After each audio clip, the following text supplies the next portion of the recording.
আসসালামু আলাইকুম এভরিওয়ান।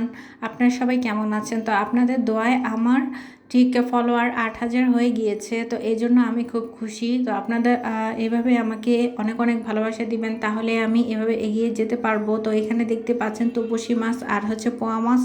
তবে আজকে আমি তপসী মাছটা রান্না করা দেখাবো। আর এই মাছটা মেখে রান্না করলে বেশি একটা ভালো লাগে না, তবে মাছটা খুব নরম থাকে, তাই ভালো করে কেটে ক্লিন করে এখন আমরা ভেজে রান্না করব। তো যাই হোক বন্ধুরা, ভিডিওটি সম্পূর্ণ দেখতে থাকুন। আশা করি আপনারা এভাবে আমাকে সাপোর্ট করে যাবেন। তো এই তো এখন আমি ভেজে নেব এক এক করে, আর মুচমুচে করে ভেজে নেব একটু ব্রাউন কালার করে। আর সেই সাথে মাছটা ভাজা হয়ে যাওয়ার পর এখন আমি ভেজে নেব পেঁয়াজ। মাছের যে তেলগুলি ছিল সেই সামান্য তেলেই দিয়ে দিব পেঁয়াজ কুচি। পেঁয়াজ কুচির সাথে 2টা কাঁচামরিচ ফালিয়েও ভেজে নেব। আর মাছটা দেখতেই পাচ্ছেন কতটা ব্রাউন কালার করে ভেজে নিয়েছি। এখন আমি পেঁয়াজটাও কিন্তু ঠিক ব্রাউন কালার করে ভেজে নেব। একদম ব্রাউন কালার করে ভাজা হলেই এর মধ্যে দিয়ে দিব পরিমাণ মতো তেল, আর সেই সাথে দিয়ে দিব সরিষার তেল। তাহলে দেখবেন টেস্টটা আরও বেড়ে যাবে। এরপর দিয়ে দিয়েছি আদা রসুন আর দিয়েছি হলুদ মরিচ। তো এখন তেলের মধ্যে এভাবে নাড়াচাড়া করে আর যে মাছটা মেখেছিলাম সেই পাত্রে একটু পানি দিয়ে এইভাবে খুব ভালো করে কষিয়ে নেব। কষানো হওয়া আগ পর্যন্ত অপেক্ষা করতে হবে।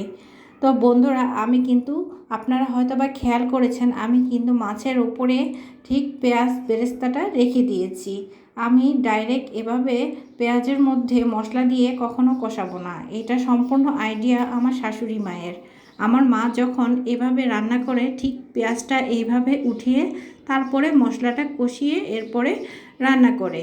তো এটাই হচ্ছে সিক্রেট। তবে আমি গ্যারান্টি দিয়ে বলতে পারি, মা যেভাবে মাছ রান্না করে এইভাবে আসলে খুব কম মানুষই মনে হয় যেন রান্না করতে পারে। আমার শাশুড়ি মায়ের হাতের রান্না আসলে যারা খেয়েছে অ্যাকচুয়ালি তারাই হয়তোবা বলতে পারবে যে সবচেয়ে অন্যরকম টেস্ট।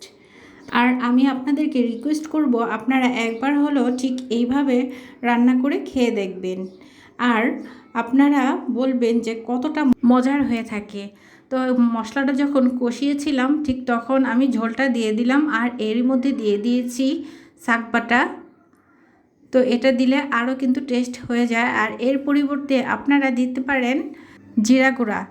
তো বন্ধুরা, যাই হোক, অনেক কথা বলে ফেললাম। তো আপনারা কিন্তু আমাকে এইভাবে অনবরত সাপোর্ট করে যাবেন।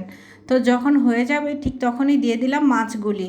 তো মাছগুলি দেওয়ার পরে কতক্ষণ জাল করে এখন ঢাকা দিয়ে এরপরে নামিয়ে ফেলবো। তো বন্ধুরা, অবশ্যই আপনারা যারা এতক্ষণ পর্যন্ত আমার ভিডিওটা দেখেছেন, তো অবশ্যই আপনারা এই পুরো মাছ রান্নার ভিডিওটা অবশ্যই খেয়াল করে দেখেছেন যে কতটা মজার হয়ে থাকে এইভাবে মাছ রান্না করলে। তো আমি আপনাদেরকে সম্পূর্ণ সিক্রেটটা বলে দিলাম। অ্যাকচুয়ালি আমার শাশুড়ি মায়ের হাতের সিক্রেটটাও আমি বলে দিলাম। তো অ্যাকচুয়ালি আমরা অনেকে কিন্তু ঠিক এই প্রসেসে রান্নাটা করি না। আমি কারো কথা বলবো না, বলবো আমার শাশুড়ি মায়ের হাতের কথা। মায়ের হাতের রান্না ছাড়া আসলে আমার কখনো খেয়ে তৃপ্তি হয় না।